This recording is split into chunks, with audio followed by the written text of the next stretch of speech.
चलिए तो फिर फर्स्ट क्वेश्चन से स्टार्ट करें।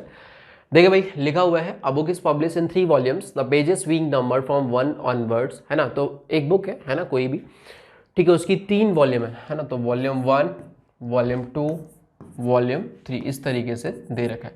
आगे उन्होंने बोला है the pages being number from 1 onwards, है ना। तो पहली वॉल्यूम की जो बुक मतलब पहले वॉल्यूम की जो बुक है उसका जो फर्स्ट पेज है उसको अपन ने पहले पेज को एक नंबर उस पर लिखा हुआ। आगे बोला गया है the page numbers are continue from the first volume to the second volume to the third volume. तो पेज कंटिन्यूएशन में चल रहे हैं, मतलब जैसे कि फर्स्ट वॉल्यूम की जो बुक है उसके उसमें 100 पेजेस है सपोज, ठीक है। तो पहले पेज में पहला और आखिरी पेज मतलब 100 पेज पे 100 नंबर लिखा होगा डेफिनेटली।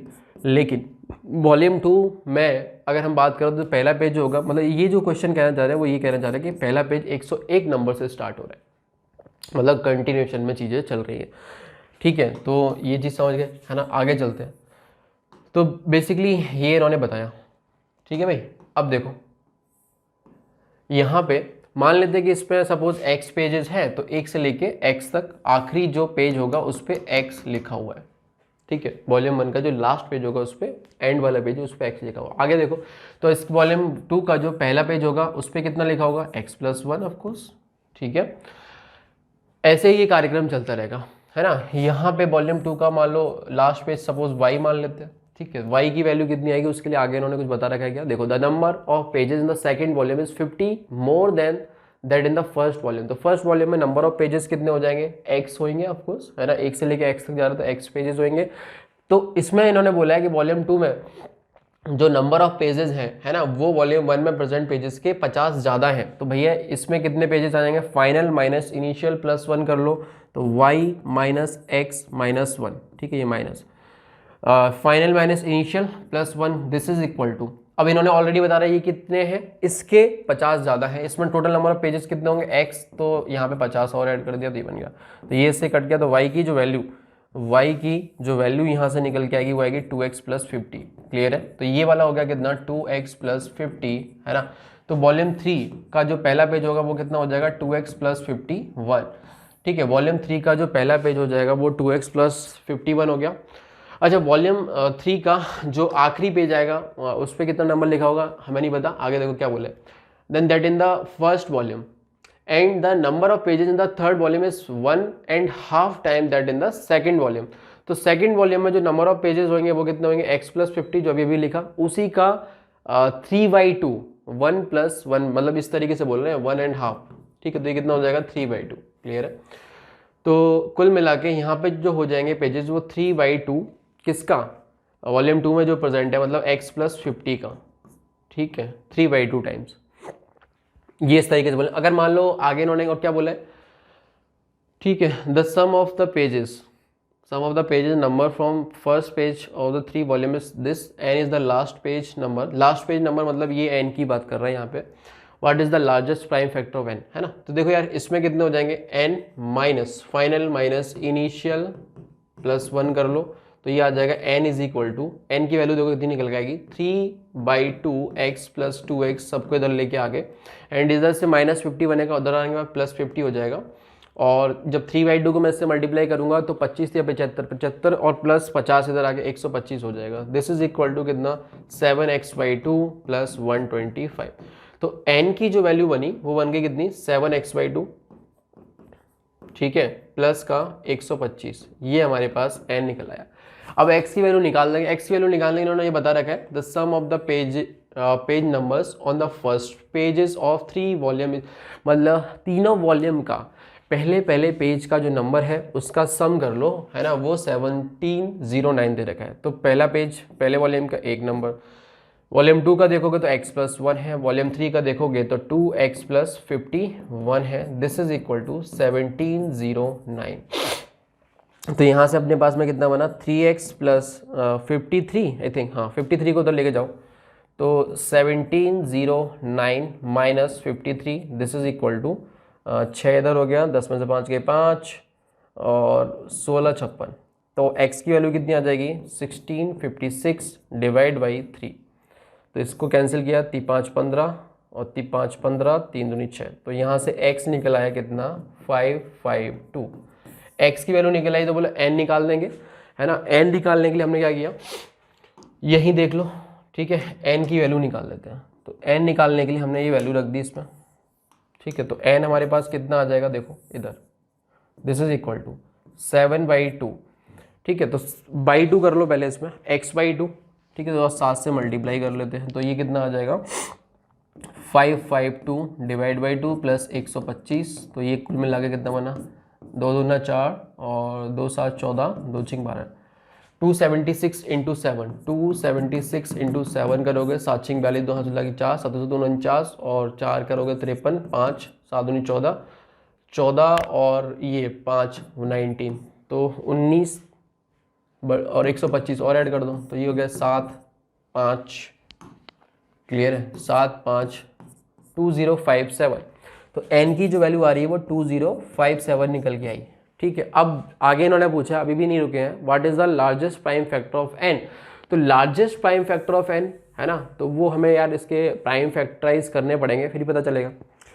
तो 2057 के बारे में अगर अपन देखें तो ये 2 से नहीं होगा, 3 से नहीं होगा, है ना, 4 से भी नहीं होगा, 5 से भी नहीं होगा, 6 7 8 7 से भी नहीं होगा, ठीक है। डिवाइड करके देख लो, 8 से भी नहीं है, 9 से भी नहीं है, 11 से 11 से हो जाएगा, ठीक है।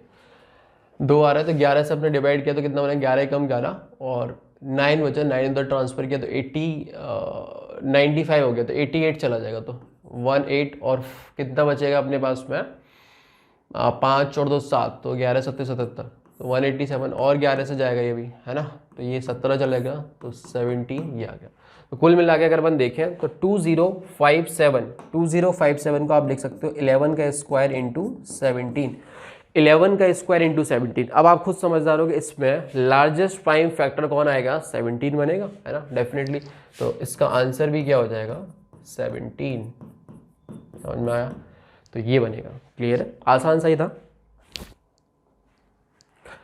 चलिए, लिखा हुआ है in a quadrilateral ABCD it is given that AB equal to AD equal to 13, है ना। तो ए कॉमन पॉइंट है, मतलब क्वाड्रेट की एडजेसेंट साइड्स होंगी, ठीक है। तो मैंने क्या किया, थोड़ा सा बना लिया ऐसे, ये मेरा हो गया AB एंड ये हो गया मेरा AD, ठीक है। आगे इन्होंने बोला है BC एंड CD, ये भी देखो एडजेसेंट है क्योंकि इनका C पॉइंट कॉमन आ रहा है ना, और इसका 13 का, तो थोड़ा सा ऐसे बड़ा बना दिया हमने, ठीक है, कुछ इस तरीके से हो गया, ठीक। आगे देखो, अगर हम इसको बोलते हैं A B एंड ये हो गया हमारा D और ये हो गया हमारा C, तो ये हो गया 13, ये भी हो गया 13, ये हो गया 20, ये हो गया 20, और आगे इन्होंने BD जो है वो 24 दे रखा है, तो ये हमारा 24 दे रखा है, ठीक है, ये हमारा 24 दे रखा है, ठीक है। If R is the radius of circle in quadrilateral then what is the integer closest to R। तो देखो यार, इस तरीके से देना, ऑफकोर्स ये हमारी क्या बन जाएगी, काइट बन जाएगी, है ना, ये तो अपन खुद ही पता कर लिए।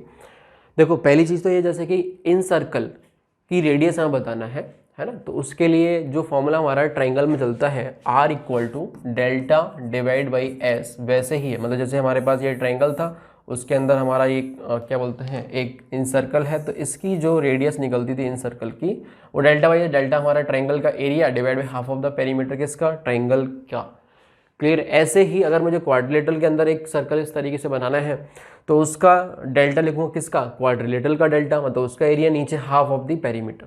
हमारे पास क्वाड्रिलेटरल की सारी साइड्स अवेलेबल हैं तो हम उसका हाफ कर सकते हैं। दूसरा, डेल्टा निकालने के लिए तुम ऐसा कर सकते हो, देखो हाँ, इस ट्रायंगल का एरिया निकाल लो प्लस इस ट्रायंगल का एरिया निकाल लो, हिरन फॉर्मूला से वैसे कर सकते हो। और दूसरा, तुम्हें काइट पता चली गया है तो आप अगर इसको ज्वाइन कराओगे, है ना, तो ये परपेंडिकुलर भी होगा और ये तुम्हारा 12 बन जाएगा और ये भी तुम्हारा 12 बन जाएगा, ठीक है, ये आप समझते हो।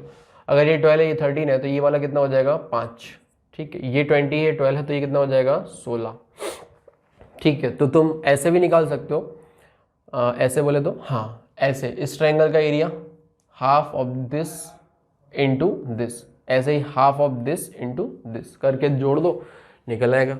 तो देखो क्या हो जाएगा R की वैल्यू, तो small r is equal to delta of quadrilateral और half of the perimeter of quadrilateral.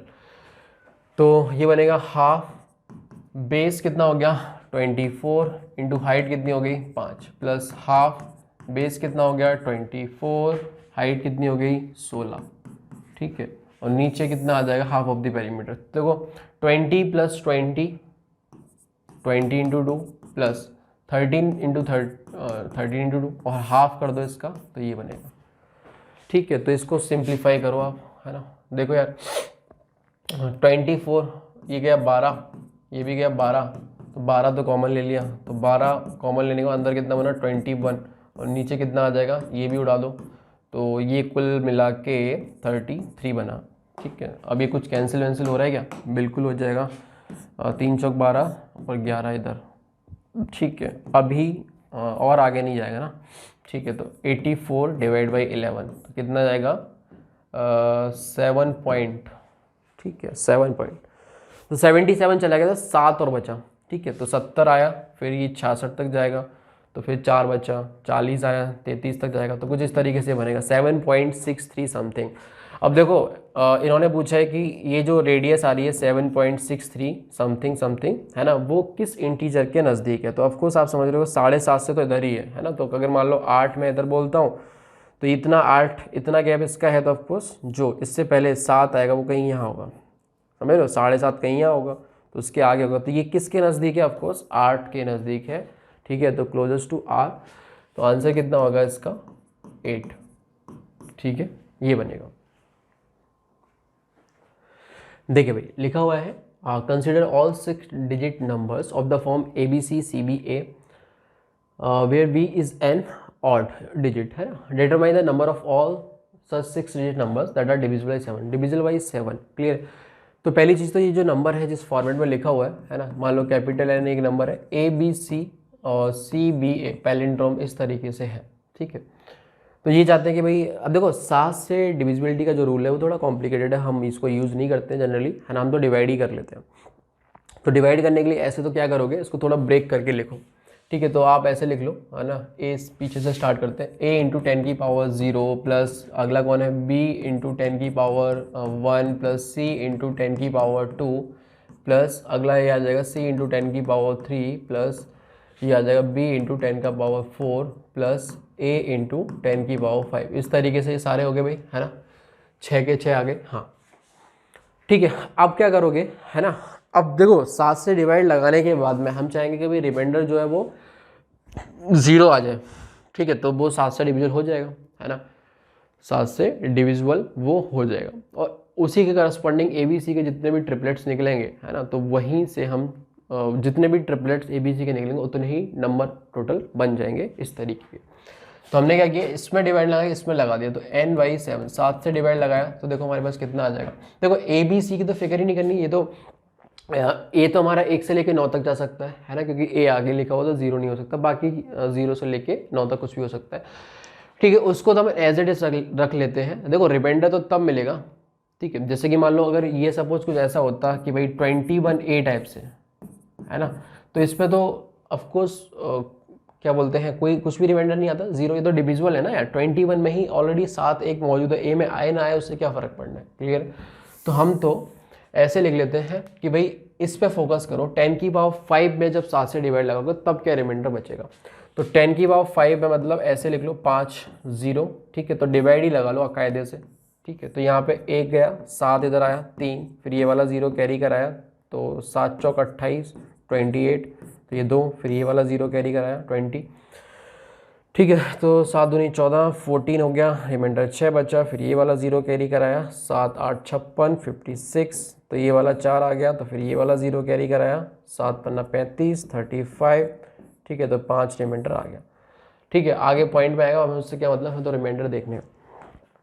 ठीक है, तो जब हमने 10 की पावर 5 इंटू 1 में डिवाइड लगाया तो 1 को हमने ऐसे ही रख लिया, क्लियर है। बाकी इसमें जो आ रहा है वो कितना आ रहा है, रिमाइंडर 5, तो 5A हमने लिख दिया, प्लस इसमें देखोगे 10 की पावर 4 में, तो देखो यहीं रुक जाओ, है ना, ये वाला 0 कैरी मत करना, तो यहीं रुकने का मतलब क्या हो गया कि ये रिमाइंडर आ जाता। अच्छा सॉरी, देखो एक तो ये आ गया 5, फिर अगला कितना आ जाएगा 4। ठीक है, मैं सारे रिमाइंडर यहाँ पे ऐसे सर्कल कर देता हूँ उनके ऊपर, तो आप जल्दी से लिख सकते हो। ठीक है, तो 10 की पावर 4 के लिए देखोगे तो कितना आ जाएगा 4, तो ये हो जाएगा 4B प्लस इसके लिए कितना हो जाएगा C into 10 cube, sorry 10 cube के लिए कितना आ रहा है 6 आ रहा है, तो 6 इंटू C प्लस 10 का स्क्वायर के लिए कितना आ रहा है 2, तो 2c हो जाएगा प्लस c हो जाएगा 3b प्लस a, ऐसे बनेगा। इसको और थोड़ा सही से लिखोगे तो a क्लब होके कितना बन गया भाई हमारे पास 6a प्लस b कितना आ गया 7b। अच्छा b तो पूरा ही 7b हो गया, ठीक है। और क्या बोलते हैं c कितना आ रहा है 8c, इस तरीके से बन गया। अब अगर अपन देखें इसको तो एक काम कर सकते हैं, इसमें एक c अलग कर दिया, इसमें एक जोड़ दिया, तो a प्लस बी प्लस सी, तो 7 गुना हो जाएगा, प्लस c हमने जो अलग किया था वो ये रहा, और एक जोड़ने के बाद सब्ट्रैक्ट भी तो करना पड़ेगा, वो ये रहा c माइनस a। अब सारा का सारा खेल इस चीज़ पर डिपेंड करता है। देखो ये तो 7 का मल्टीपल हो ही गया है ना, 7 एक बाहर पड़ा हुआ और ए बी सी सब इंटीजर ही होंगे, तो उनका सम भी इंटीजर होगा, तो ये तो 7 आई टाइप से पड़ा हुआ है, ये भी कुछ 7 के टाइप से बन जाए। उसके लिए देखो एक ऑप्शन तो ये है कि c माइनस ए जो है वो हमारा 7 के टाइप से बनने के लिए, एक तो है कि भाई k ही 0 हो जाए, है ना। अगर k 0 हो जाए तो c बराबर a हो जाएगा, ठीक है। अच्छा a की क्या क्या वैल्यूज ले सकता है, a ऑफकोर्स हमने क्या बताया था, a जो है वो 1 से लेके 9 तक जा सकता है, तो ऑफकोर्स c को भी 1 से लेके 9 तक चला जाएगा। तो यहाँ पे जो भी ऑर्डर्ड पेयर आएंगे a और c के, वो 1 1 2 2 इस तरीके से बन जाएंगे। एंड यहाँ पे टोटल कितने 9 केसेस बनेंगे, ठीक है, 9 केसेस यहाँ हो गए। अच्छा b के ऊपर डिपेंड नहीं कर रहा है ना, b की वैल्यू 0 से लेके 9 तक सारी ले सकते हो, मतलब b के लिए अभी भी 10 ऑप्शन अवेलेबल है, ठीक है। हम तो c और एक साथ कितने ऑप्शंस हैं वो देख ले रहे हैं, ठीक है। अच्छा दूसरा केस क्या हो जाए, मान लो अगर 0 ना हो तो c माइनस ए 0 नहीं होना चाहिए, और 7 के टाइप का भी होना चाहिए। देखो यार 7 के टाइप के लिए तो आप ऐसा देखो कि c माइनस ए, ठीक है, c की जो मैक्सिमम वैल्यू हो सकती है वो कितनी हो सकती है 9, ठीक है, 9 हो सकती है। और a की मैं ऐसा देख रहा हूँ कि भाई a को मैं ऐसा एडजस्ट करूँ जिससे कि 9 माइनस जो भी करूँ वो 7 के टाइप से बन जाए, लेकिन आप खुद समझदार हो कि भाई ये दोनों नॉन नेगेटिव ही है, तो इनका डिफरेंस ऐसा नहीं है कि नेगेटिव नेगेटिव होगा 14 14 इस तरीके का बने, वो तो बन ही नहीं सकता। ये तो 7 होगा या फिर -7, है ना, ये 2 ऑप्शन बचते हैं। अरे समझे कि नहीं समझे, ठीक है। तो इसको मैं कितना ले लेता हूँ 2 ले लेता हूँ, है ना, तो ये 7 आ जाएगा, कोई दिक्कत नहीं है, चलेगा, ठीक है। ए जो है नॉन जीरो भी है। अगला मैंने एक इसको कम किया तो इसको भी कम करना पड़ेगा, क्योंकि डिफरेंस तो कांस्टेंट रखना है। इसको और एक और कम किया तो कितना हो जाएगा 7, फिर ये 0 नहीं कर सकता, ये पॉसिबल नहीं है, ठीक है ना, 6 डिजिट का नंबर नहीं रहेगा। तो हमारे पास इधर से 2 केस है। अब लेकिन -7 के लिए क्या कर सकता हूँ, उल्टा तो कर ही सकते हैं, है ना, ये चल जाएगा। जैसे कि इसको मैंने 2 ले लिया और इसको मैंने 9 ले लिया, ठीक है, तो ये तो चलेगा। इसमें -7 आ रहा है, ये भी चलेगा। एंड इसको भी उल्टा कर दिया 1 - 8, तो ये भी -7 आएगा, ये भी चलेगा। एंड 0 - 7 ये भी चल जाएगा। ए इस केस में 7 हो रहा है और सी जो है वो 0 बन रहा है। तो हमारे पास टोटल देखें तो 3 कितने केसेस हो गए भाई, 3 ये हो गए, 2 ये हो गए, 5 केस इसमें आ गए, 5 फेवरेबल केस इसमें आए, 9 इसमें आए। तो टोटल अगर अपन देखें टोटल नंबर्स वो कितने बनेंगे, दिस इज इक्वल टू सी। देखो बी के लिए कोई ऑप्शन, मतलब बी के लिए सारे ऑप्शन अवेलेबल है, कितने 10, ठीक है, 10 ऑप्शंस बी के लिए अवेलेबल हैं, ठीक है। और नहीं 10 नहीं, सॉरी, बी बोला कि ऑड है ना, बी ऑड है, तो बी क्या क्या हो सकता है, बी 1 हो सकता है, 3 हो सकता है, 5 हो सकता है, 7 हो सकता है, 9 हो सकता है, 5 ऑप्शन अवेलेबल है, क्लियर है। बी के लिए कितने 5 ऑप्शंस अवेलेबल हैं। यहाँ पे अपने पास कितने 5 केसेस आए थे, तो दोनों केसेस को मिला दो, सम करोगे तो कितने 14 केसेस पॉसिबल हैं, क्लियर है, जिससे ए और सी की अपन फिलिंग कर सकते हैं, ठीक है। और बी के लिए हमने बता दिया कितने कि 5 है, तो 5 × 14, 14 पंजे 70, 70 आंसर आ जाएगा, ठीक है। तो 70 नंबर इस तरीके के पॉसिबल होंगे। अच्छा क्वेश्चन है, देखिए भाई लिखा हुआ है the equation this is valid in some base b greater than equal to 10, है ना।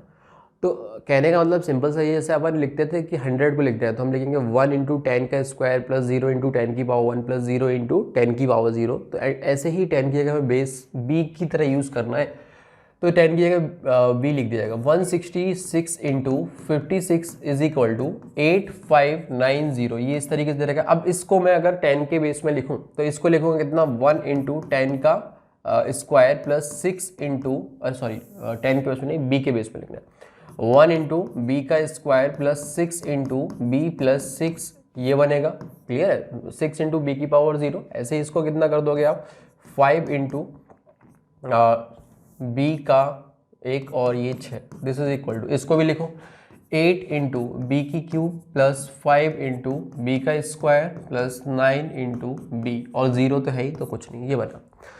क्लियर है? तो इस तरीके से नंबर बन चुका है। अब हमें देखना है कि 10 से बड़ा या बराबर है ना बी की क्या क्या वैल्यूज हो सकती है जो कि इस इक्वेशन को सेटिस्फाई करे। हालांकि देखोगे ध्यान से तो एक क्यूबिक बनती हुई नजर आ रही है, ठीक है। अब क्यूबिक के जो रूट है वो हमें हिट एंड ट्रायल से निकालने होते हैं, पहला रूट तो एटलीस्ट निकालना पड़ता है। लेकिन उसके लिए पहली चीज़ तो ये कि हमें थोड़ा सा अंदाजा है कि अगर हमें देखने भी हैं तो इसके रूट 10 से बड़े में ही देखने हैं, तो हिट एंड ट्रायल में 10, 11, 12 इस तरीके से रखें। उससे अच्छा भी एक तरीका ये है कि अगर थोड़ा सा नज़र गड़ा के इस पर देखोगे तो राइट साइड से बहुत ही इजीली बी कॉमन निकल रहा है ना, तो डेफिनेटली लेफ्ट साइड से भी निकलना चाहिए, ठीक है ना। तो लेफ्ट साइड से निकलने के लिए प्रॉब्लम क्रिएट कौन करेगा, ये तो निकाल देगा, जब ये इससे मल्टीप्लाई होगा निकल जाएगा, ये इससे मल्टीप्लाई होगा निकल जाएगा, ये इससे होगा निकल जाएगा, ये इससे होगा निकल जाएगा, लेकिन जब ये इससे मल्टीप्लाई होगा तभी प्रॉब्लम क्रिएट करेगा। इसका मतलब 36 जो है उसमें से भी एक बी निकलना ही चाहिए। तो कहने का मतलब क्या हुआ कि 36 कि अगर अपन फैक्टर देखें वैसे तो बहुत सारे होंगे, लेकिन हम ऐसे देख रहे हैं जो कि 10 से बड़े हों, ठीक है, तो वो अपने पास 12 आ जाएगा और 18 आ जाएगा। ऑफकोर्स 10 तो हो नहीं सकता, और कितना आ जाएगा, 36 आ जाएगा। क्लियर है? तो 36 में हो सकता है 36 इस तरीके से हो कि 12 इंटू 3 18 इंटू 2 है ना, 36 इंटू 1 इस फॉर्मेट में हो। तो पहला जो छोटा वाला हमें फैक्टर मिलेगा 12, तो ऑफकोर्स हम बी की वैल्यू जो रखना ट्राई करेंगे हिडन टाइम में, वो बी इक्वल टू 12 से स्टार्ट करेंगे, ठीक है। फिर हमारी किस्मत कि क्या होता है, तो हमारे पास देखो इनको इनसे मल्टीप्लाई किया तो कितना हो गया 5b क्यूब, है ना, ये हो जाएगा कितना 6b स्क्वायर प्लस 6 पंजे 30b स्क्वायर प्लस 6 छलंग 36b, ठीक है, प्लस कितना हो जाएगा 6 पंजे 30, सब सही चल रहा है। ये हो गया 5b क्यूब, और ये हो गया हमारे पास कितना 6b स्क्वायर, ये हो गया कितना 6 पंजे 30b स्क्वायर, और ये हो गया 6 छलंग 36, ठीक है। क्लियर है? तो 4 टर्म तो ये लिख गए। अगला ये आ गया तुम्हारे पास 6 पंजे 30 30b प्लस 36, ये बना। This is equal to 8b cube plus 5b square plus 9b, सबको एक तरफ शिफ्ट किया उस तरफ, तो कितना आ जाएगा 3b क्यूब प्लस, ठीक है। तो ये बना हमारा 36b स्क्वायर, उसको उधर लेके जाओगे तो ये कितना हो जाएगा माइनस का 36b स्क्वायर है, एंड इधर कितना जाएगा माइनस का 29b square, sorry 31b square, ठीक है। और इसको भी उधर शिफ्ट किया अपन ने, तो ये हो जाएगा अपने पास 36 है, तो कितना था भाई, सॉरी 66 में से 9 चले जाएंगे, तो ठीक है। तो ये अपने पास बन जाएगा कितना 757 माइनस का 57b हो जाएगा, और क्या बचता है 36 इधर, हाँ, तो माइनस का 36, दिस इज इक्वल टू 0। तो ये इस तरह का एक क्यूबिक बन जाएगा। अब इसके जैसे मैंने बोला हिट एंड ट्रायल से रूट अगर हम देखें तो 12 पे ट्राई कर लेते हैं, ठीक है। तो 12 पे ट्राई करोगे तो देखो b माइनस 12 मैंने 3 जगह लिख दिया ऐसे, b माइनस 12, b माइनस 12, ठीक है।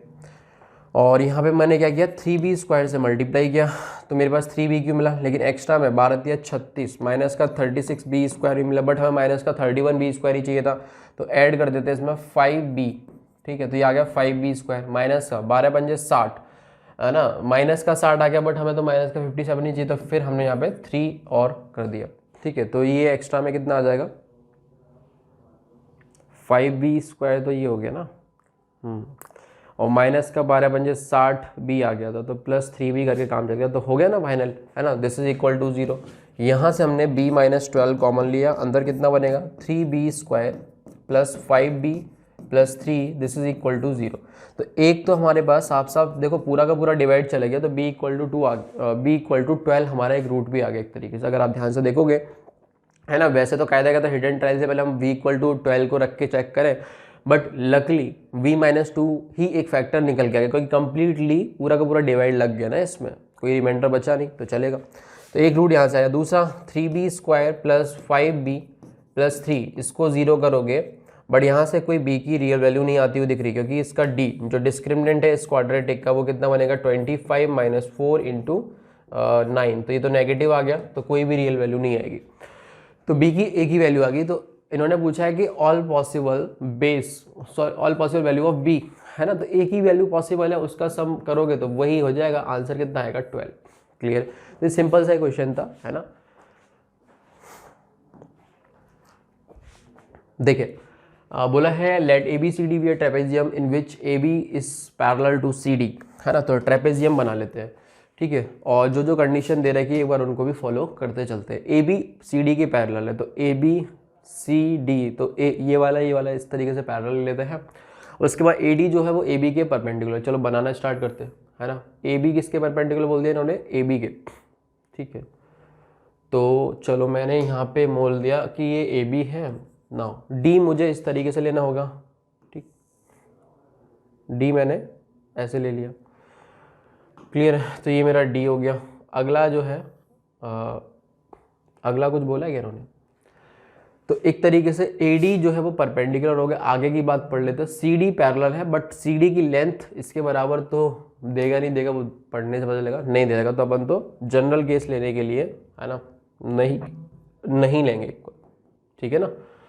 तो कुछ इस तरीके से मान लो मैंने ये ले लिया, ठीक है, कुछ छोटा सा ले लेते और इसको इससे ज्वाइन कर दिया। तो इस तरीके का ये ट्रेपेजियम बन गया। तो ये चलो हो गया हमारा सी डी, है ना, और इस तरीके से बन गया। आगे देखो ए बी सी डी कुछ इस तरीके का बना। आगे बोला गया है has in circle which touches A P at Q. अच्छा, इसके अंदर एक इन सर्कल भी एडजस्ट करा दो भाई, है ना। एक इन सर्कल भी लेके आओ जो कि सबको टच करेगा ऑफकोर्स। तो हमने थोड़ी सी गड़बड़ यहाँ पे कर दी, पहले बना लेना चाहिए था इन सर्कल। चलो एक काम करें, इसको उड़ाओ, ठीक। और देखें कुछ इस तरीके का ट्रेपेजियम ले लेते हैं, सही है, ये बन गया, क्लियर है। तो देख रहे हो आप, ये इस तरीके का मैंने बना लिया, ठीक है भाई। इसको भी थोड़ा सही कर दें क्या, लो इसको भी थोड़ा सही कर दिया, सही है भाई। तो हमारे ए बी पॉइंट जो है वो बी पॉइंट यहाँ ले लो, सी पॉइंट यहाँ ले लो, कुछ इस तरीके का ये हमारा ट्रेपेजियम बन गया। उसके अंदर इन सर्कल वगैरह सब हमने रख दिया। अब एक पढ़ लेते हैं। इन्होंने बोला है A P at Q, A P जो है वो क्यू पे टच कर रहा है तो ये क्यू हो गया, है ना। सी डी एट पी, तो सी डी को पी पे टच कर रहा है तो ये पी हो गया। Given that P C is equal to 36, तो ये जो लेंथ है यहाँ से यहाँ तक की वो 36 दे रखी है, ऐसा ये बोल रहे हैं। And Q B is equal to 49, Q B ये है ना, क्लियर है। तो क्यू बी हमारा कितना हो गया 49। Find P Q, P Q का है, अच्छा पी क्यू तो ये हो गया। और ये बेसिकली एक तरीके से सर्कल का डायमीटर भी होगा, ठीक है। तो आई थिंक ये तो बहुत सिंपल सा क्वेश्चन है, बस इसमें डायग्राम बनाना था, सही से सटीक डायग्राम बन जाए तो बहुत इजीली आप कर सकते हो, है ना। ये लकीली अपन से पहली बार में ही सही डायग्राम बन गया। हो सकता है अपन ने ऐसे कर दिया होता, कुछ और बन गया होता, फिर उसके हिसाब से वैल्यूज़ के हिसाब से एडजस्ट करना पड़ता। दिख रहा है कि यहाँ छोटी लेंथ है तो 36 है, बड़ी लेंथ 49 है। कभी कभी उल्टा उल्टा हो जाए तो उसके हिसाब से A B C D point को कहीं एडजस्ट करना पड़े तो कर लेना, डायग्राम मत बिगाड़ने लग जाना, ठीक है। तो ये चीज़ बन के आ गई।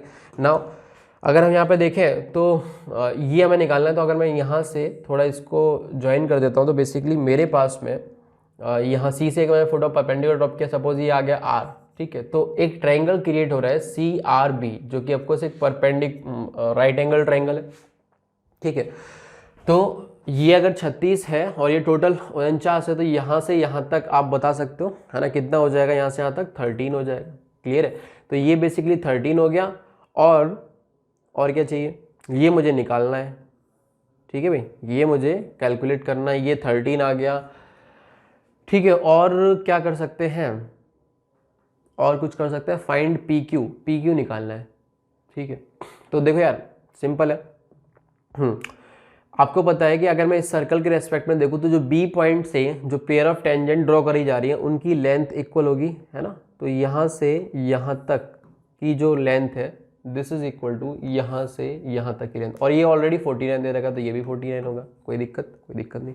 ऐसे ही अगर मैं देखूँ कि भाई ये जो सी पॉइंट है उससे भी दो टेंजेंट से सर्कल पे ड्रॉ करी जा रही है ना। एक की लेंथ 36 है तो ऑफकोर्स यहाँ से यहाँ तक ये भी तो वही होगा, तो ये भी 36 है। इस तरीके से हमने बेटा हाइपोटेन्यूज की लेंथ प्राप्त कर ली। अब वो कितना आ जाए, 9 6 15, ये 5 हाथ लगी 1 4 3 85 बन गया, क्लियर है। तो मेरे पास इस राइट एंगल ट्रायंगल में सारे जो सामग्री है वो मैंने निकाल दी, है ना। क्या क्या सामग्री है वो मैंने सब निकाल दी, देख रहे हो आप, इस तरफ देख लो, सब पता चल गया।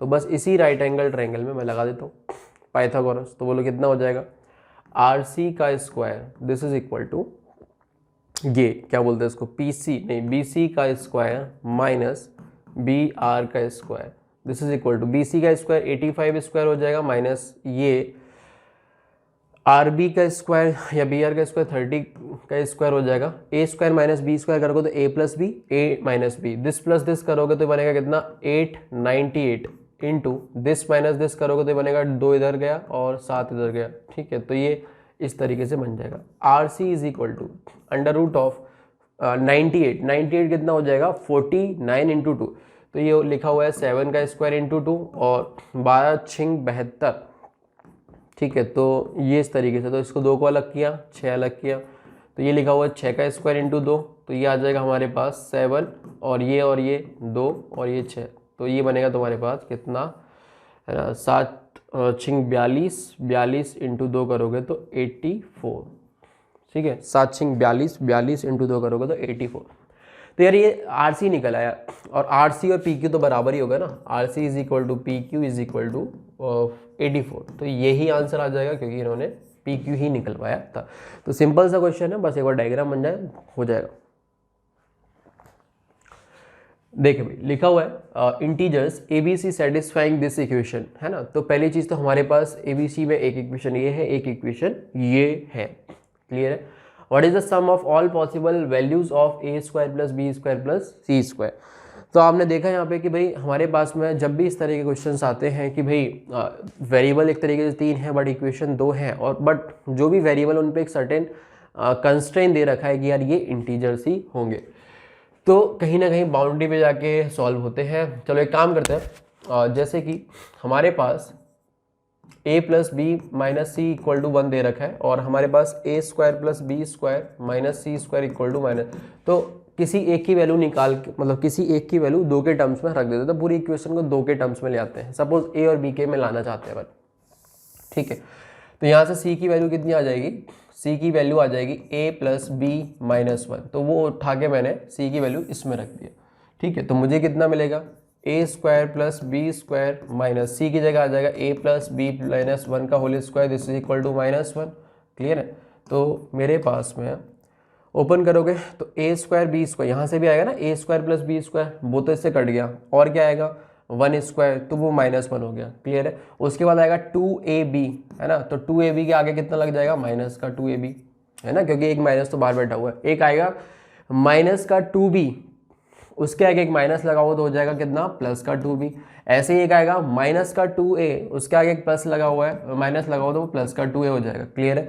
2ab हो गया, ये हो गया, ये हो गया, सब हो गया, दिस इज इक्वल टू -1, तो -1 उड़ा दिया, और तो हमारे पास 2 कॉमन निकाल के उड़ा दो, तो ये आ गया a प्लस बी माइनस का ab इज इक्वल टू 0, ठीक है, ये आ गया। अब देखो कहीं ना कहीं हमें ऐसे ये इक्वेशन बन के आ चुकी है ना। अब हमें a plus B minus A B equal to 0 लिखा हुआ है, तो ऐसे कहीं बनाना पड़ेगा कि इनका कहीं प्रोडक्ट हो जाए, ठीक है। उसके बाद दिस इज इक्वल टू कोई एक इंटीजर आ जाए, है ना, फिर अपन वहाँ पे चीज़ें कर पाएँ, क्लियर है। तो अगर हम देखें इसको एक फैक्टर फॉर्म में अगर हम ब्रेक करना चाहें तो कैसे करेंगे, ठीक है। जैसे a plus B minus A B तो ये है ही, ठीक है। तो एक काम करो, यहाँ पे a प्लस 1 इंटू, अगर मान लो मैं लिखता हूँ सपोज ये ऐसे ऐसे, चलो एक जगह मैंने प्लस कर दिया, एक जगह माइनस कर दिया, ठीक है, यहाँ पे प्लस कर लेते हैं, तो ये आएगा कितना माइनस का ए बी, तो बैलेंस हो गया, माइनस का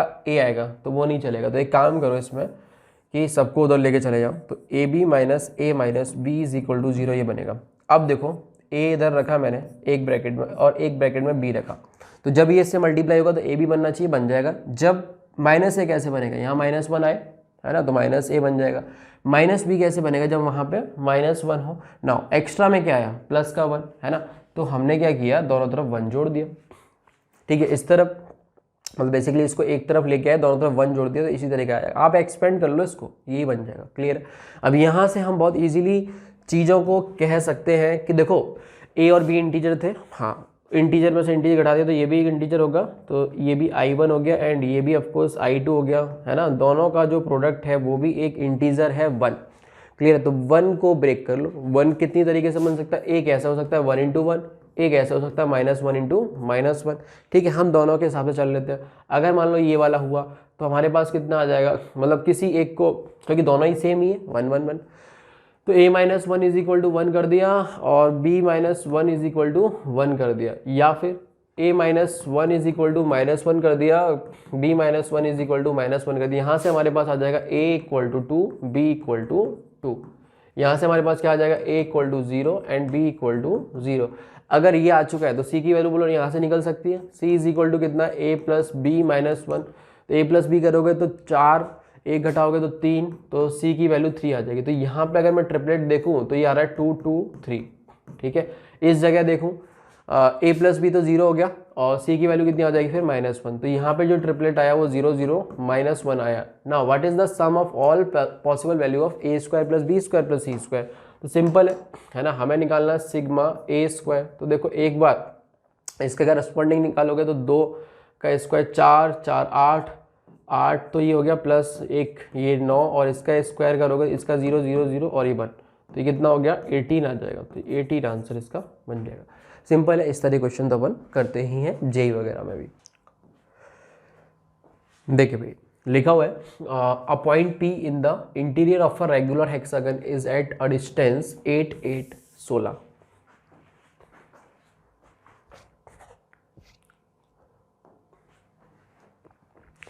देखिए भाई लिखा हुआ है a point P in the interior of a regular hexagon is at distance 8 8 16 units from 3 consecutive vertices of the regular hexagon, है ना। अच्छा, रेगुलर हेक्सागन पहले बोल दे।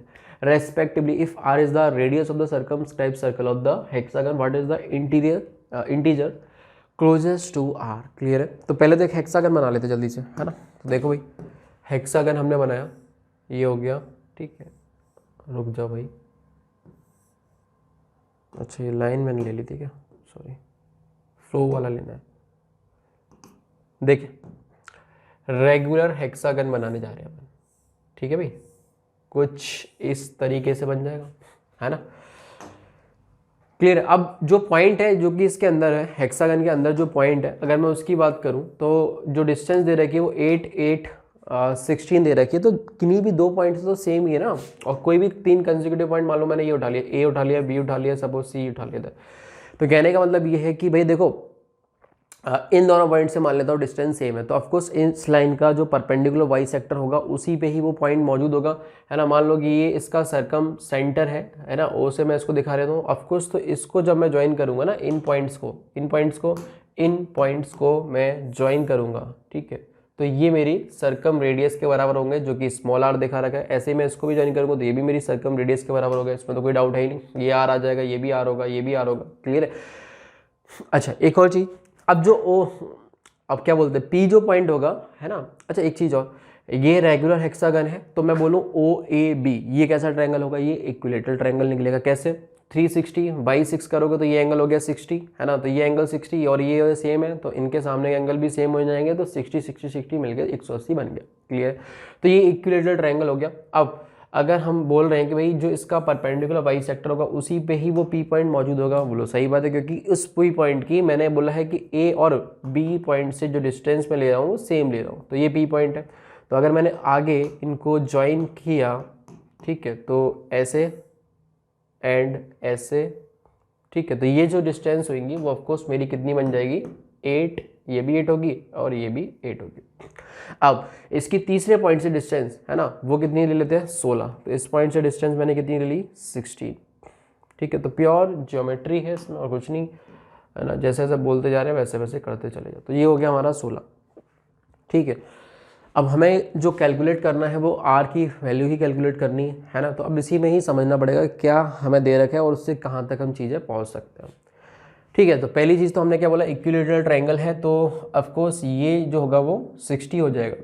अच्छा एक और चीज़, अगर ये एंगल 60 है तो बोलो ये एंगल कितना हो जाएगा, 30। कैसे बोल दिया भाई तुमने, 30 हमने इसलिए बोल दिया क्योंकि इक्विलेटरल ट्रायंगल है, तो ये जो परपेंडिकुलर बाई सेक्टर है ए बी साइड का, है ना, ये इस एंगल ए ओ बी का एंगल बाई सेक्टर भी बनेगा, क्योंकि चारों पॉइंट सेम ही होते हैं, ठीक है।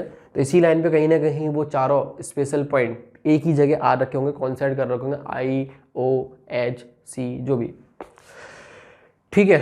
तो एक चीज़ तो हमें ये पता लगी, तो ये एंगल कितना हो गया 30, ठीक है। अच्छा एक और चीज़, ये भी एक इक्विलेटरल ट्रायंगल होगा, तो ये एंगल भी हमें पता चल गया कितना है 60।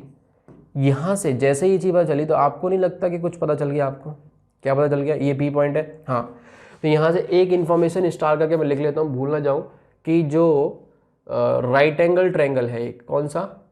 POC। POC एक राइट एंगल ट्रायंगल आपको पता चल गया, बहुत बढ़िया। अच्छा उसकी कुछ चीज़ें भी आपको बताएगी, ये 16 है ये R है, तो ये चीज़ उस क्या बोलते हैं OP निकल सकती है। तो OP कितना आ जाएगा इसके थ्रू जो OP बनेगा वो हो जाएगा हमारे पास कितना, हाइपोटेनस का स्क्वायर बोले तो 16 का स्क्वायर माइनस R का स्क्वायर, ठीक है। तो ये तो हमारा OP निकल आया, चलो बढ़िया है, OP पता चल गया। अच्छा एक तरीके से मैंने OP इस राइट एंगल ट्रायंगल से निकाल दिया। अभी तक मैंने क्या यूज़ किया वहाँ पे, सिर्फ और सिर्फ ये यूज़ किया कि इस P पॉइंट की डिस्टेंस 16 है, ठीक है। मैंने 8 वाला चीज़ यूज़ ही नहीं किया। तो चलो एक काम करते हैं, P पॉइंट की डिस्टेंस 8 है वो भी हम यूज़ कर लेते हैं, वो हमें इधर से यूज़ करनी पड़ेगी। तो OP की डिस्टेंस ही हम एक और तरीके से निकाल दे तो बोलो काम हो जाएगा, है ना? बिल्कुल हो जाएगा। तो OP की डिस्टेंस एक और तरीके से निकालने के लिए ये है, तो इसको भी कहीं से रिलेट करो, है ना? ये 30 हो गया, है ना? सही है। ये तो हमारे पास 60 है ही, क्योंकि ये अभी भी इक्विलेटरल ट्रायंगल का एंगल है, तो ये 60 हो गया, ये 30 हो गया, तो ये देखो 90। अच्छा ये तो वैसे ही परपेंडिकुलर बाइसेक्टर, तो एक और राइट एंगल ट्रायंगल मिल गया हमें, है ना? इसका नाम चलो हमने OM रख दिया। तो इन राइट एंगल ट्रायंगल कौन सा बोले तो OMB, ठीक है। OMB में अगर अपन देखें तो क्या देख सकते हैं इसमें, ये R है, ये भी R है। अच्छा ये OAB एक इक्विलेटरल ट्रायंगल है, तो यहाँ से यहाँ तक की जो भी होगा वो भी स्मॉल r के इक्वल होगी, एंड ये वाला जो चीज़ होगी वो कितना हो जाएगा R/2, परपेंडिकुलर बाइसेक्टर जो ठहरा। तो हमें OMB राइट एंगल ट्रायंगल का R/2 पता चल गया, और क्या पता चल गया भाई, और हमें ये चलो OMB राइट एंगल ट्रायंगल मत करो, है ना? ये वाला देखो, इसमें ज़्यादा सही रहेगा, PMB में क्या है कि हमारे पास ये वाला क्या बोलते हैं, हमें ये तो डिस्टेंस निकालनी है, ये डिस्टेंस निकालने हम क्या करें, इस पूरी डिस्टेंस में से, ठीक है। ये पूरी डिस्टेंस कितनी बनेगी, R ये है, एंगल 60 ये है, तो R इधर आ जाएगा cos, इधर आ जाएगा कितना sin, तो ये बनेगा कितना R sin 60 डिग्री, ठीक है, जो कि कितना हो जाएगा R इंटू √3/2, ठीक है। तो पूरी में से ये वाला घटा देते हैं, और ये वाला घटाने के लिए इस 8 का यूज़ हो जाएगा एज अ हाइपोटेन्यूस, ठीक है, और ये R/2 हो गया काम। तो PM जो बनेगा वो कितना बनेगा, PM जो बनेगा वो बनेगा √8 का स्क्वायर माइनस ये R/2 का स्क्वायर, तो R²/4, क्लियर है, ये चीज़ बन जाएगी, है ना? तो हमारे पास ये डिस्टेंस निकल आई। अब मुझे ये निकालना है ना? तो बस घटा दो। OP कितना बनेगा, √3/2 R में से मैंने ये सब्ट्रैक्ट किया, √8 का स्क्वायर माइनस R²/4, क्लियर है, बस खेल खत्म। अब दोनों को इक्वेट कर देते हैं, तो हमारे पास में देखो क्या चीज़ें बन के आ जाएंगी, दोनों को इक्वेट करो, ठीक है। तो दोनों को बराबर किया यहाँ से, तो हमारे पास कितना बन रहा है, ये हो जाएगा √3/2 R माइनस, ठीक है। एक काम करो एलसीएम ले लो, तो ये जो 4 है उसको ऐसे देखो आप, 2 का स्क्वायर है, तो जब ये इससे मल्टीप्लाई होगा तो 16 का स्क्वायर बन जाएगा, तो ये हो जाएगा कितना 16 का स्क्वायर माइनस R², और नीचे √4 बनेगा तो बाहर आते थे 2 हो गया, दिस इज इक्वल टू यहाँ से √16 का स्क्वायर माइनस R²। देखो ना सिंपल है ना? ये जो मान लो लैम्डा लिखा हुआ है, ये भी लैम्डा लिखा हुआ, तो उधर ले जाओ इसको, है ना? तो ये बनेगा कितना, √3R/2 is equal to 3/2 lambda, और लैम्डा की वैल्यू कितनी है 16 का स्क्वायर माइनस R², 2 से 2 उड़ा दिया, स्क्वायरिंग कर दी, तो 3R² is equal to 9 into 16 का स्क्वायर माइनस R², ये इससे गया 3, ठीक है। तो R² इज इक्वल टू ये हो गया 256 इंटू 3 माइनस 3R², तो बोले तो 4R², ये बन गया, क्लियर है। तो R² इज इक्वल टू कितना हो जाएगा 256 इंटू 3, नीचे कितना आ जाएगा 4, तो 4 से पहले उड़ाओ, तो ये कितना बनेगा 4 6 जा 24, ठीक है, और 4 चौक 16, तो ये बना, ठीक है। R फिर कितना आ जाएगा, 8 2 64 होता है, 8√3 बनेगा, क्लियर। तो 8 इंटू 1.732 कुछ इस तरीके का बनता है, तो चलो मल्टीप्लाई कर लेते हैं। तो इतना ही कर लेते हैं, उसी से क्लोजेस्ट तो पता चल ही जाएगा। तो 8 7 56 के 6 लगी 5, 8 एकम 8 और 5 13, 13.6 समथिंग बन रहा है। तो ये किसके नज़दीक होगा? आपको 13.5 के राइट में निकल गया, तो 14 के क्लोजेस्ट होगा। तो इसका आंसर कितना बनेगा? 14, ये आंसर आ जाएगा। ठीक है, तो इस तरीके से कर सकते हैं। देखिए भाई लिखा हुआ है let A B a chord of a circle with centre O. तो पहले तो हमने क्या किया, एक सर्कल बना लेते हैं जिसका सेंटर है ओ। ठीक है, तो चलो बड़ा सा ही बना लेते हैं जिससे सारी चीज़ें अपनी क्लियर होती चले। और इसमें एक कॉर्ड ए बी दे रखा है, तो चलो एक कॉर्ड भी बना दिया अपन ने। सपोज ये रही हमारी कॉर्ड ए बी, क्लियर है, ए हो गया एंड ये बी हो गया। सेंटर इसका ओ दे रखा है, तो सेंटर जो है वो कहीं यहाँ आ गया इसका ओ। ठीक है, आगे इन्होंने बोला है, क्या बोला है, let C be a point on the circle such that A B C angle and O lies inside the triangle A B C. तो ओ जो है ट्राइंगल के अंदर ही रखना है ना। तो हमने क्या किया, इसको ऐसे बनाया। ठीक है, मान लो ये इस तरीके से बन गया, और सर्कल भी सॉरी ट्राइंगल पूरा करने के लिए हमने जोड़ दिया, और ये हमारा सी पॉइंट हो गया। ये एंगल कितना हो गया? 30 डिग्री। ठीक है, आगे बढ़ो। और क्या बोला है इन्होंने, let D be a point on A B such that. तो डी जो है ए बी पे पॉइंट लेना है। मान लो मैंने यहाँ पे पॉइंट ले लिया है ना, कोई हो सकता है यहाँ से लेके स्टार्ट करे, फिर चीज़ें थोड़ी सी उसको दिख जाएंगी कि नहीं यहाँ नहीं हो सकता, तो फिर उधर खिसक जाएगा। ठीक है, तो आप देख लेना अपने हिसाब से। तो यहाँ पे डी पॉइंट मैंने यहाँ पे लिया, तो डी सी ओ का मतलब हो गया कि भाई मैंने इसको इससे ज्वाइन किया। ठीक है, और फिर इसको भी सेंटर को भी ज्वाइन कर दिया। तो डी सी ओ जो एंगल है वो मेरे पास 20 डिग्री बता रहे हैं, तो मैंने लिख दिया। आगे बोला है ओ सी बी जो एंगल है वो 20 डिग्री है, तो ये भी एंगल कितना हो जाएगा? 20 डिग्री ओ सी बी, है ना। आगे देखो, find the measure of C D O, मतलब मैंने इसको भी इससे ज्वाइन कर दिया। तो ये एंगल मुझे कैलकुलेट करना है। तो मान लिया मैंने ये एंगल मेरा थीटा है, सही है, ये एंगल मेरा क्या है? थीटा। अब देखो कहानी स्टार्ट करी जाए कहीं से। तो पहली चीज़ तो ये कि भाई जो हमारा ये है, क्या बोलते हैं, ये तो हमारा सर्कम सेंटर है। तो इसको अपन इसका फ़ायदा कैसे उठाएंगे? इसका फ़ायदा ऐसे उठाएंगे कि मैंने इसको सभी को वर्टेक्स से ज्वाइन कर दिया, वर्टेक्स से ज्वाइन कर दिया। ठीक है, तो वर्टेक्स से ज्वाइन किया, तो बोलो इस तरीके से मैंने दिखा दिया, बाकी ऑलरेडी ज्वाइंट है, ऐसा बन गया, है ना। अब वर्टेक्स से ज्वाइन करने के बाद ये जो है वो सर्कम रेडियस आर हो गया, है ना। तो 3 आइसोसेलेस ट्रायंगल बन गए होंगे, कौन से? सी O B, C O A, O A B, इस तरीके से। ठीक है, अब अगर मैं देखूं इस वाले आइसोसेलेस ट्रायंगल में, तो ये आर है, ये भी आर है, तो बोलो इसके सामने वाला एंगल अगर 20 है तो इसके सामने वाला एंगल भी 20 होना चाहिए। तो ये एंगल हो जाएगा कितना? 20 डिग्री। तो जब ये टोटल 30 है तो ये वाला कितना हो जाएगा? 10 डिग्री। इस तरीके से इस आइसोसेलेस ट्रायंगल में भी अगर मैं बात करूँ, तो इस आइसोसेलेस ट्रायंगल में अगर ये 10 है और ये आर है, तो ऑफकोर्स ये भी कितना हो जाएगा? 10 हो जाएगा। क्लियर है। अच्छा, एक और चीज़, इस ट्रायंगल का ये वाला एंगल निकाल सकता हूँ मैं, क्योंकि इन दोनों का एंगल का सम मुझे पता चल गया 20 है। तो ये वाला एंगल कितना हो जाएगा? 160 डिग्री। सिमिलरली इस वाले ट्रायंगल का ये वाला एंगल निकाल सकता हूँ, है ना। इसका कितना हो जाएगा? 140 डिग्री, कोई दिक्कत नहीं है। अच्छा, ये पूरा यहाँ पे 360 होना चाहिए था, दिस प्लस दिस करोगे तो 300 बन गया। तो ये जो बचा कुचा एंगल है वो कितना हो जाएगा? 60 डिग्री। आ गई बात समझ में? ये कितना हो जाएगा? 60 डिग्री। चलिए अब आगे देखते हैं। तो इन आइसोसेलेस ट्रायंगल में इसमें तो बात होगी, अब बात करनी है इस वाले आइसोसेलेस ट्रायंगल में। ठीक है, तो देखो,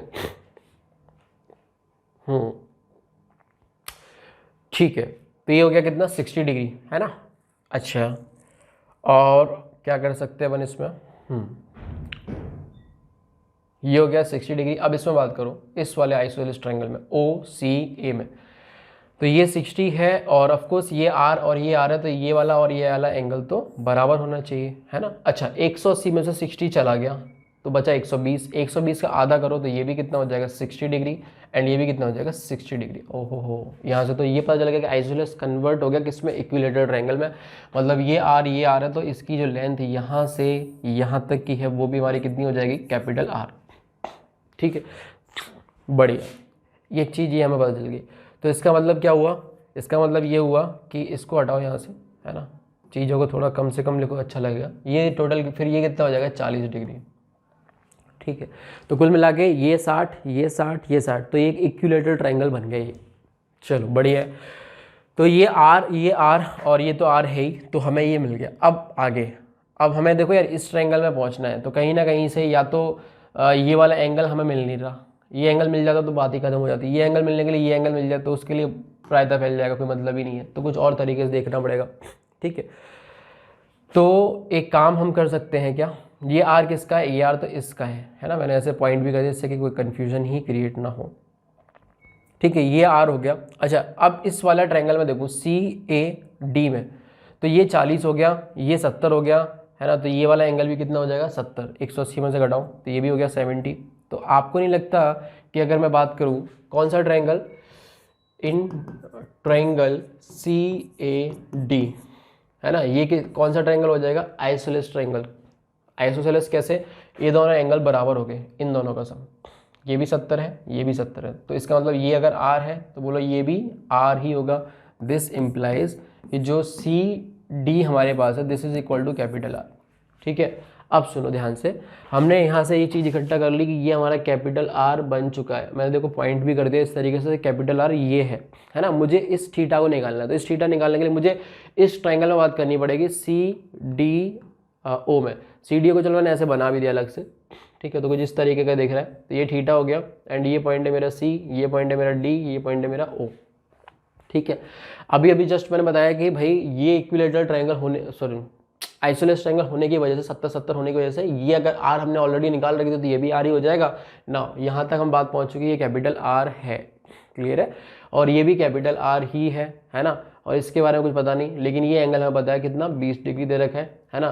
क्या आप अब देखो, अगर ये कैपिटल आ रहा है तो इसके सामने एंगल थीटा है, तो ये कैपिटल आ रहा है तो इसका सामने एंगल भी थीटा ही होना चाहिए, है ना, बस हो गया खेल खत्म। 2 थीटा इज इक्वल टू कितना हो जाएगा 160 डिग्री, तो यहाँ से थीटा कितना निकल के आया 80 डिग्री। तो काफ़ी ट्विस्टेड टाइप का ये क्वेश्चन है, क्लियर है, ये ऐसे करेंगे। देखिए भाई लिखा हुआ है, suppose a b are integers and a plus b is a root of this, what is the maximum possible value of b square। Clear है, तो हमारे पास जैसे X square plus A X plus B is equal to 0 दे रखा है, और a और b इंटीजर्स हैं, क्लियर है। ठीक है, तो a प्लस बी इसका रूट है तो इसको सेटिस्फाई करेगा, तो a प्लस बी का होल स्क्वायर मतलब a square plus B square plus का 2ab plus a square plus A B plus B is equal to 0। तो इसको क्लब किया 2a square plus B square plus 3ab plus B is equal to 0, ऐसे बन गया। हमें b की value निकालनी है, ठीक है, तो एक काम करो, इसमें a में क्वाड्रेटिक बना लेते हैं, तो 2a square plus a into 3b plus B square plus B is equal to 0, ऐसा बन जाएगा। ठीक है, ए में क्वाड्रेटिक बनाई तो हम जाके बोलेंगे कि भाई हाँ ए में क्वाड्रेटिक है, तो इसके जो रूट होंगे इस तरीके होंगे a1 a2 टाइप से, है ना, और दोनों के दोनों इंटीजर्स ही होंगे, तो कहने का मतलब इसके इंटीग्रल रूट है। तो d जो है वो परफेक्ट स्क्वायर तो होना चाहिए, d should be a perfect square, मान लो कि लैम्डा स्क्वायर टाइप का हो जाएगा, ठीक है, और लैम्डा भी ऑफकोर्स एक इंटीजर से बिलोंग करना चाहिए। तो यहाँ पे अगर मैं d निकालता हूँ तो कितना बनेगा 9b स्क्वायर माइनस का 4 इंटू ए इंटू ये, this is equal to lambda square type से बना दिया, तो ये कितना होगा 8, माइनस का 8 गया तो बी स्क्वायर माइनस का 8b should be lambda square type का, क्लियर है। यहाँ से ये चीज़ निकल के आई। आगे देखो, अब देखो यार 8b square minus 8b is equal to lambda square type का होना चाहिए, तो यहाँ से B square minus 8b perfect उसका बना लेते, कितना ऐड करना पड़ेगा 4 का स्क्वायर 16 ऐड किया इधर भी और इधर भी ऐड किया, लैम्डा स्क्वायर प्लस 16, ठीक है। तो देखो आगे क्या होने वाला है, आगे उधर तो बन जाएगा कितना b माइनस 4 का whole square, this is equal to lambda square plus 16। तो एक काम करो लैम्डा को भी उधर ले लो, तो b माइनस 4 का whole square minus lambda square is equal to 16, तो X square minus Y square, X minus Y into X plus Y, 2 के फैक्टर में ये ब्रेक हो गया, ठीक है, दिस इज इक्वल टू 16, ऐसा बनेगा। अब हमें जैसे कि क्या पूछा है maximum possible value of B square, तो बी की वैल्यू मैक्सिमम हमें सोचनी पड़ेगी। बी की वैल्यू मैक्सिमम सोचने के देखो यार ये जो 16 निकल के आया है, ऑफकोर्स हमारे पास लैम्डा भी इंटीजर है, ये भी इंटीजर, ये भी इंटीजर, सब इंटीजर्स है, तो ऑफकोर्स ये भी एक कोई ना कोई इंटीजर होगा I1 एंड ये भी कोई ना कोई एक इंटीजर होगा I2, दोनों का जो मल्टीप्लिकेशन है वो 16 कैसे बनेगा। और ऑफकोर्स हमें ये भी सोचना है कि हम इसको ऐसे ब्रेक करें, 16 को ऐसे 2 के फैक्टर में ब्रेक करें, मतलब 2 नंबर्स के प्रोडक्ट में ब्रेक करें जिससे कि उनका सम मैक्सिमम हो। सम मैक्सिमम कब होगा, देखो जैसे सपोज ये तुमने कर दिया कि x इंटू वाई के फॉर्मेट में ब्रेक किया फॉर एग्जाम्पल, तो जब इनको तुम बोलोगे कि हाँ मैंने इसको x असाइन किया तो x minus four plus lambda this is equal to X and b minus four minus lambda this is equal to Y, तो दोनों को सम करोगे, सम करने पे 2b minus eight is equal to X plus Y बनेगा। तो कहने का मतलब b को मैक्सिमम होने के लिए x प्लस वाई को भी मैक्सिमम होना पड़ेगा। तो हमें ऐसा सोचना है कि भाई दो के प्रोडक्ट में तो ब्रेक करें, साथ ही साथ सम भी मैक्सिमम आए। तो देखो सोचो क्या होगा, अगर मैं इसको ऐसे तोड़ता हूँ 1 इंटू 16 तो सम जो आएगा 17 आएगा, लेकिन दिक्कत क्या आएगी 17 बनने पे फिर b इंटीजर नहीं हो पाएगा। क्लियर है, तो ये तो रिजेक्ट हो गया। उसके बाद मैंने 2 इंटू 8 में किया तो सम जो है वो कितना आएगा 10 आएगा। सम कितना आएगा भाई, सम सम सम सम कितना आएगा 10 आएगा। यहाँ पे कितना आता 17, बट ये रिजेक्ट हो गया था। 10 ये बना 18 हो जाएगा, तो b की वैल्यू कितनी आ जाएगी 9 आ जाएगी। पॉसिबल है हाँ, लेकिन और मैं ब्रेक करता हूँ कि हाँ 4 इंटू 4 कर दूँ, ठीक है। अब मैं माइनस के लिए क्यों नहीं देख रहा, क्योंकि देखो माइनस के लिए भी सम, अगर मैं इसको -2 इंटू -8 करता तो सम -10 बनता, बट हमें तो b स्क्वायर की मैक्सिमम वैल्यू चाहिए ना, तो b स्क्वायर करने पे भी वही वाली बात बनती, ठीक है। मतलब नेगेटिव आ जाता, माइनस का 10 आ जाता, प्लस का 8 करते माइनस का 2 बन जाता, b तुम्हारा क्या बोलते हैं बेसिकली यहाँ पे अगर ये नेगेटिव सम बनता तो ओवरऑल मैग्नीट्यूड तो कम ही हो जाता ना b का, तो वो नहीं चलेगा, ठीक है ना। तो नेगेटिव इसलिए अपन नहीं ले रहे, तो पॉजिटिव में ही सोच लो जो सोचना है। तो ये चल जाएगा, ये करने से सम देखो 8 हो रहा है, कम होता जा रहा है, और फिर वापस 2 इधर ट्रांसफर करोगे तो 8 इंटू 2, तो फिर वो रिपीटेशन आ जाएगी, कोई मतलब है नहीं, तो यही बनेगा, ठीक है ना। तो यहाँ पे अगर आप देखें तो इसको मैंने कितना दे दिया 2 दे दिया, इसको मैंने कितना दे दिया 8 दे दिया, ठीक है। तो ये सम जो बना 2b माइनस 8, तो 8 प्लस 10, तो b कितना आ जाएगा 9, तो b 9 होने पे b स्क्वायर कितना हो जाएगा 81, ठीक है। तो ये आंसर आ जाएगा। क्लियर है। अब देखो b इक्वल टू 9 रखने पे आप बस ये भी देख लेना कि जो रूट निकल के आ रहा है एक्चुअल में वो भी इंटीजर निकला है, तो अगर एक भी रूट निकल आ रहा है कोई दिक्कत है ही नहीं, है ना। तो ये अपने पास b इक्वल टू 9 मतलब b square equal to 81 answer हो जाएगा। देखिए दे रखा है हमारे पास में in a triangle ABC the median from B to C is perpendicular to the median from C to AB। देखो यार कोई भी अगर मैं एक ट्रायंगल बनाता हूँ, सपोज ये मैंने एक ट्रायंगल बनाया, ठीक है, तो इसमें ABC ये ले लिया, आगे बोला है B से CA पे, B से CA पे अगर मैंने कोई एक वो मीडियन बनाई तो इस तरीके से बन गया। आगे बोला है C से AB पे, C से AB पे बनाया तो वो कुछ इस तरीके से मीडियन बनेगी, और ये परपेंडिकुलर बोल रहा है बट लग नहीं रहा। तो एक काम करो इसको ऐसे तो थोड़ा सा खींचना पड़ेगा ऊपर से, है ना। चलो तो इस तरीके का ट्रायंगल बना लो, थोड़ा सा ऐसा टाइप का, ठीक है, सही है, ये हो गया। तो ABC, अब देखो मैंने यहाँ से एक मीडियन बनाई तो बोलो इस तरीके से, यहाँ से एक मीडियन बनाई तो इस तरीके से, तो ये 90 डिग्री का एंगल बोल रहे हैं ऐसा। चलो इनका नाम वाम कर दें क्या। और आगे भी ना बोला median from A to BC, अच्छा ये भी मीडियन है ना, तो ये भी यहाँ से ड्रॉप तो नहीं बोलेंगे, है ना। ये बनाया तो जो मीडियन की लेंथ है वो 30 दे रखी है, तो ये D पॉइंट ले लो, ये E ले लो, ये F ले लो। तो सब कुछ तुम्हारे पास में चीज़ें पता होती है, तुम्हें क्या करना है, बस इस चीज़ का ध्यान रखना है कि भाई ये जो 90 डिग्री का एंगल बना है इसको हम कैसे यूज़ करें, है ना। बस ये यूज़ हो गया तो बस काम खत्म। तो पहली चीज़ तो ये पूछा है BC स्क्वायर, तो ये तो कुछ नहीं, ये हमसे पूछा है सिग्मा A स्क्वायर बाई 100, समझ गए। चल अच्छा यहाँ पे हमें AD दे रखा है कितना 30। अच्छा AD का फॉर्मूला हम जानते हैं, है ना। फॉर्मूला कितना बन जाएगा, अपोलोनियस थ्योरम से हम निकालते हैं, बाकी मीडियन का फॉर्मूला में हम याद रखते हैं। AD A से पास हो रहा है तो ये बनेगा अंडर रूट ऑफ A से पास हो रहा है ना, तो B square plus C square 2 लगा के minus A square divide by कितना आ जाएगा 2, बोलो ये बनेगा, ठीक है। क्रॉस मल्टीप्लाई किया 60 इज इक्वल टू स्क्वायरिंग भी कर दी तो ये आ जाएगा कितना 2b square plus 2c square minus a square. तो एक इक्वेशन हमारी यहाँ से आ गई, ठीक है। अगला तो ये जो दे रखा था वो अपन ने यूज़ किया। अब हम एक काम कर लेते हैं कि हमें ये 90 डिग्री का एंगल बनाना है। तो अच्छा अब एक प्रॉपर्टी हमें पता होता है कि भाई जो ये सेंटर्ड हो गया ना आपको G, तो G जो है वो अगर मैं CF की बात करूँ तो ये वर्टेक्स है, मतलब पूरी लेंथ को इस तरीके से डिवाइड कर देगा, ये हो जाएगा 2/3 ऑफ टोटल लेंथ CF, और ये हो जाएगा अपने पास यहाँ से यहाँ तक होगा 1/3 ऑफ CF, ठीक है। ये तो पता ही होता है। ऐसे ही अगर मैं देखूँ तो इसमें भी ये जो बी ई है ये भी मीडियन है, तो ये कितना बनेगा, ये हमारे पास में हो जाएगा यहाँ से यहाँ तक 2/3 ऑफ बी ई। क्लियर है। अब ये राइट एंगल ट्रायंगल है ना। अच्छा ये मीडियन है तो इस मिड पॉइंट पे मीट कर रहा होगा, है ना, सी के सामने स्मॉल सी, तो ये हो गया c/2। अब देखो इस राइट एंगल ट्रायंगल में कौन सा, F G B, F G B right angle triangle में मैंने ये चीज़ हो गया, ये चीज़ हो गया एंड ये चीज़, तीनों का कॉन्ट्रीब्यूशन एक तरीके से आ ही रहा है। तो बस यहाँ हम पाइथागोरस लगा देते हैं, मेरे ख्याल से काम हो जाएगा। तो 1/3 सी एफ का होल स्क्वायर प्लस ये 2/3 बी ई का whole square, this is equal to c²/4, ऐसा बनेगा। क्लियर है। सी एफ मैं लिख सकता हूँ, सी एफ कितना हो जाएगा जो कि सी से पास कर रहा है ना, तो ये आ जाएगा कितना 1/9, तो ये हो गया इंटू फॉर्मूले में स्क्वायर करके लिखूंगा, है ना, तो ये आ जाएगा कितना, जल्दी बताओ, सी से पास हो रहा है ना, तो 2a² + 2b² - c²/4। क्लियर है। प्लस ये बनेगा कितना 4/9, बी से पास हो रहा है तो यहाँ आ जाएगा कितना 2a² + 2c² - b²/4। ठीक है भाई, ठीक है, ठीक, this is equal to c²/4।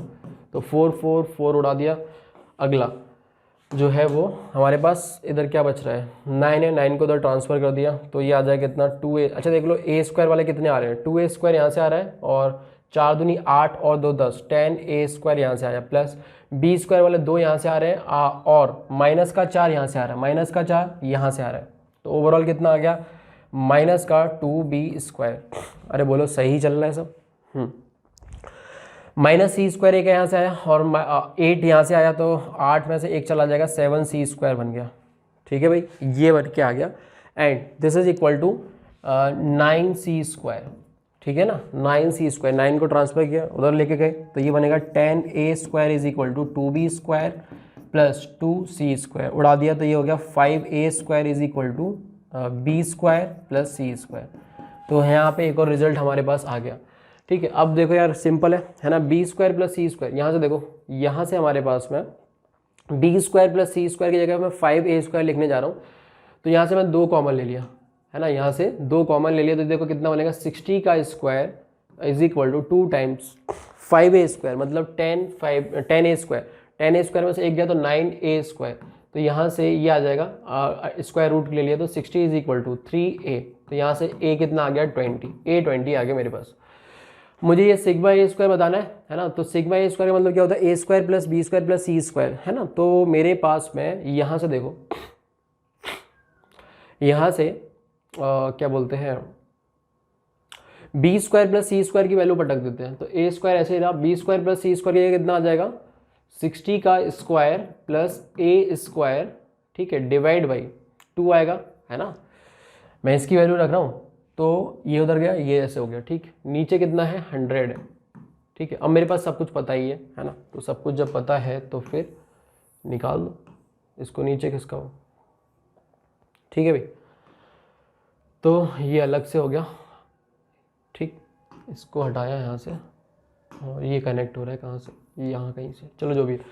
तो ये कितना आ गया अपने पास में ओवरऑल, 2 इधर लिया तो 3, तो 60 का square plus 3a² divide by 100। अब a की वैल्यू रख दिया जाए, ठीक है, तो ये हो गया 36, 100 से डिवाइड भी लगा दिया साथ ही साथ, 2 जीरो उड़ गए, है ना, 3 रह गया एंड a की वैल्यू कितनी है 20 का स्क्वायर करके 400, 400 का 4 रह गया, तो ये कितना हो गया 12 और 48, ये आंसर आ जाएगा। ठीक है भाई, 48 ये करेक्ट आंसर बनेगा। तो ये सिंपल सा ही था। अच्छा यहाँ पे एक /2 मिस हो गया, है ना, तो वो भी लिख लो। ये जो 2 आएगा ना, तो बेसिकली एक 2 और नीचे आ जाएगा, तो एक यहाँ पे 2 आया, तो यहाँ पे 2 रहा, यहाँ 2 रहा, तो आंसर कितना हो जाएगा 24। क्लियर है, 24 ये आंसर बनेगा। ठीक है।